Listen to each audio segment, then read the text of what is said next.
দর্শক, জামায়াতের সহকারী secretary general advocate Hamidur Rahman Azad কথা বলছেন এই মুহূর্তে। আমরা সরাসরি শুনে নেব তার বক্তব্য। আছে জনগণকে জানতে হবে, কিছুটা হয়তো জনগণ জানে, গণভোটের মাধ্যমে আরো ব্যাপকভাবে জানার সুযোগ আছে।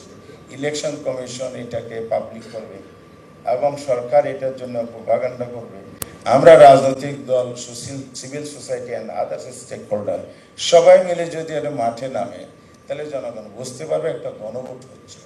আর জনগণের আকাঙ্ক্ষা অন্য গণভোটের মতো হবে না। বাংলাদেশে 3টি গণভোট হয়েছে, একটা কনস্টিটিউশনাল আর 2টি হলো অ্যাডমিনিস্ট্রেটিভ গণভোট হয়েছে।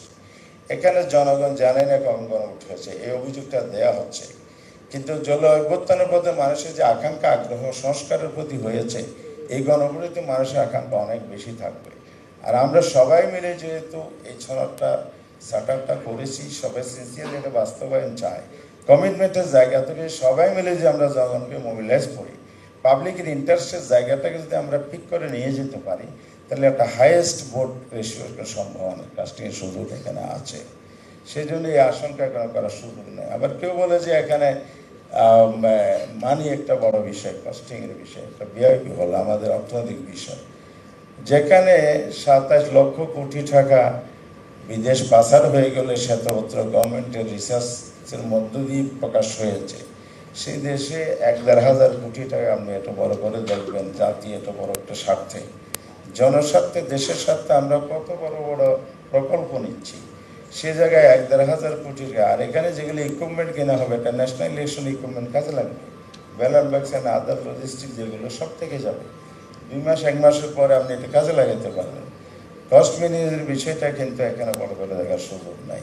জনস্বার্থে, দেশের স্বার্থে এগুলো খুব ভেরি নেগলিজিবল একটা পয়েন্ট, আমরা সেভাবে দেখি। এখন আমরা কেন আন্দোলনে গিয়েছি, এটা প্রশ্ন আপনারা উঠিয়েছেন, এটা হয়তো ভুলও যদি থাকতে পারে। এই জন্য আমি স্পষ্ট করে বলতে চাই, আমি আগেও বলেছি, এটা ভেরি আমরা ডেমোক্রেটিক প্রসেসে আগাচ্ছি এবং আমরা নিয়মতান্ত্রিক পদ্ধতিতে আন্দোলন করছি। আমরা জনমত তৈরি করার জন্য করছি, আমরা প্রেশার করে বিষয়ে কাজ করছি না। আমরা পাবলিকের কাছে যাচ্ছি বা ভয়েস রেজ করছি, আবার সরকারকে আমরা কনভিন্স করার চেষ্টা করছি। আমরা এমনকি রাজনৈতিক দলগুলোকে আহ্বানও জানিয়েছি, একটা পলিটিক্যাল পার্টি হিসেবে বলেছি। আমরা পাবলিকলি বলেছি, আসেন, আমাদের মতদ্বৈততা ভিন্নতা থাকতে পারে, এটা যেন মতবিরোধ এবং আমাদের মধ্যে সেরকম অস্থিরতা তৈরি না করে যেটা দেশের জন্য ক্ষতিকর হয়। আমরা আলোচনার টেবিলেও কিন্তু আপনাদেরকে আহ্বান জানিয়েছি। সাইফুল হক ভাইদের সাথে আমরা আগে আলাপ করেছি, বিএনপির সাথে আমরা লং টাইম একসাথে কাজ করেছি, সুসম্পর্ক বজায় রেখে আমরা রাজনৈতিক ডিবেটও আছি, আলোচনায়ও আছি। বিএনপির মহাসচিবকেও কিন্তু আমাদের পক্ষ থেকে নক করা হয়েছে, অবশ্য ওনারা রিপ্লাই দিয়েছেন জামাতের আহ্বানে সাড়া দিবেন না।